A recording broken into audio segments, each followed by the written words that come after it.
किसी ने हमसे क्वेश्चन पूछा है कि एक पढ़ने वाले स्टूडेंट को क्या आप 5 टिप्स दोगे।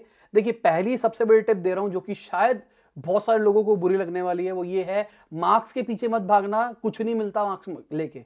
हाँ, क्वालिफिकेशन चाहिए आपको, जैसे कि मान के चलते हैं आपको कैट के लिए जाना है या फिर आपको आईआईटी के लिए जाना है, तो आपको 60% एलिजिबिलिटी क्राइटेरिया चाहिए।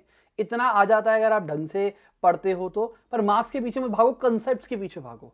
कंसेप्ट मतलब ये चीजें काम कैसे करती है, ये हम पढ़ क्यों रहे हैं, क्या मिलेगा ये चीज पढ़ के।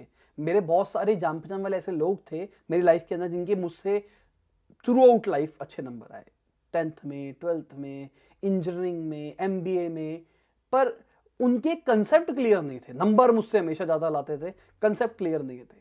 पर आज मुझे वो रियलिटी पता लगती है कि कंसेप्ट की क्या फायदा मिला मुझे मेरी लाइफ के अंदर। मेरा ग्राफ ऐसे बढ़ा क्योंकि स्टार्टिंग के अंदर नंबर आ रहे थे, मेरे को लगता था वो नंबर नहीं आ रहे, मैं बेटर आदमी नहीं हूं, शायद वो बेटर है, मुझसे अच्छे नंबर लाते हैं, नंबर लाते हैं। जब मैं प्रैक्टिकल लाइफ के अंदर घुसा ना, तो वो सारे कंसेप्ट जो मैंने पढ़े थे मैं उसको यूज कर पा रहा था।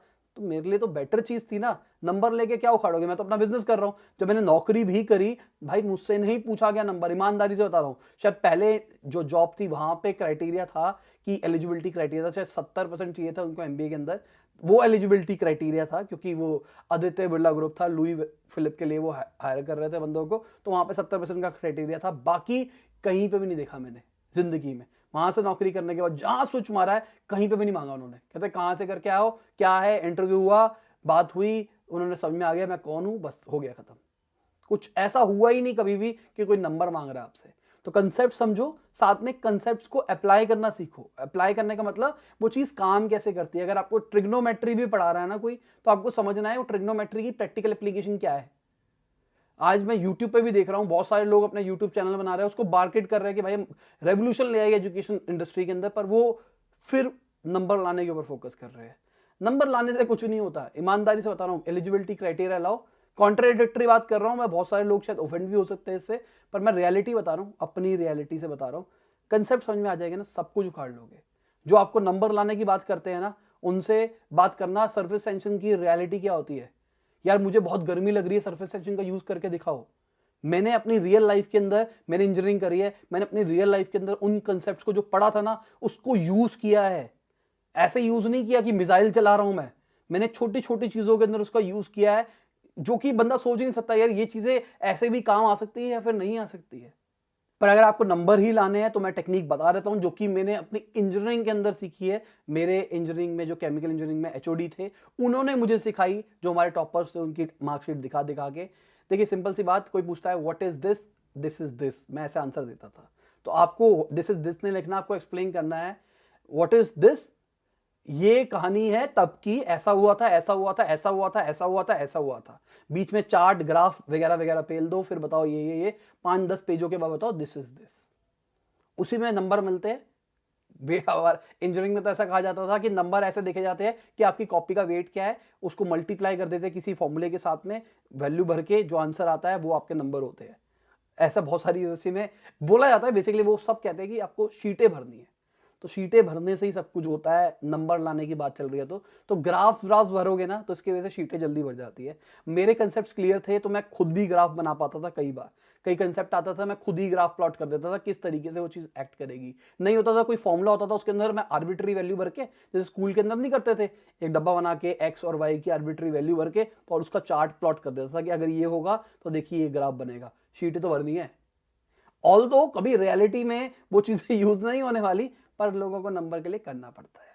एक चीज बोलूंगा, जब पढ़ने का मन करे तभी पढ़ना, जबरदस्ती मत पढ़ना घर वालों को दिखाने के लिए। कल एग्जाम है जी, मेरा पढ़ने का बिल्कुल मन नहीं है, मुझे नींद आ रही है, मुझे समझ में नहीं आ रहा, मेरे दिमाग में कुछ और चल रहा है, पर मैं जी पढ़ूंगा, कॉपी खोल के बैठा रहूंगा और सोचता रहूंगा उस दोस्त ने क्या किया, इसने क्या किया। वो आप टाइम वेस्ट कर रहे हो अपनी जिंदगी का। अगर आप उसको रिलैक्स मारोगे, चिल मारोगे, तो आप ज्यादा अच्छे प्रोडक्टिव रहोगे। मैं अपनी बात करके चलता हूँ, इंजीनियरिंग में मेरे अच्छे नंबर आते थे, मतलब मैं टेक्निक सीख चुका था नंबर लाने की। इंजीनियरिंग में जो छुट्टियां मिलती थी ना एग्जाम वाली, मैं उसके अंदर दबा के क्रिकेट खेलता था। बहुत पढ़ता था, मैं ये नहीं कह रहा मैं पढ़ता नहीं था, मैं 3-4 घंटे ऑन एवरेज पढ़ा करता था, क्योंकि मैंने थ्रू आउट फुल ईयर पढ़ा होता था, मुझे पता होता था क्या होता है। तो मैं 3-4 घंटे बस रिवीजन के लिए करता था, बाकी मैं रिलैक्स मारता था। जितना रिलैक्स होता था, जितना क्रिकेट खेल सकता मैं उतना खेलता था, मेरे को बहुत मजा आता था और नंबर भी ठीक आ जाते थे। और सबसे आखिरी चीज बोलूंगा, अपने स्ट्रॉन्ग सब्जेक्ट्स के ऊपर काम करो। ठीक है। अगर मान के चलते हैं आपका मैथ्स अच्छा है तो मैथ्स के ऊपर ज्यादा फोकस करो, बाकी सब ठीक है, चल रहा है चलने दो, बाकी उस पर काम करो। अगर आपको म्यूजिक पसंद है तो म्यूजिक के ऊपर ज्यादा फोकस करो, बाकी सबको चलने दो। कई लोग कहते हैं जो आपके वीक सब्जेक्ट होते हैं उसको ध्यान दो, क्योंकि वही आपको ऊपर ले जा सकते हैं। मेरा मानना है अगर लाइफ में कुछ बनना है तो वो आपको एक सब्जेक्ट ही दुनिया आपकी बदल देगा। अगर आपको मैथ्स आपकी बहुत अच्छी है और बाकी सब में आप पास होके जा रहे हो ना, तो आप कल को बहुत अच्छे मैथमेटिशियन बन सकते हो, क्योंकि आपको मैथ्स आती है। आपको क्या लेना देना कि इलेक्ट्रिसिटी कैसे काम करती है, प्रोटॉन और इलेक्ट्रॉन कैसे काम कर रहे हैं, क्यों करना है।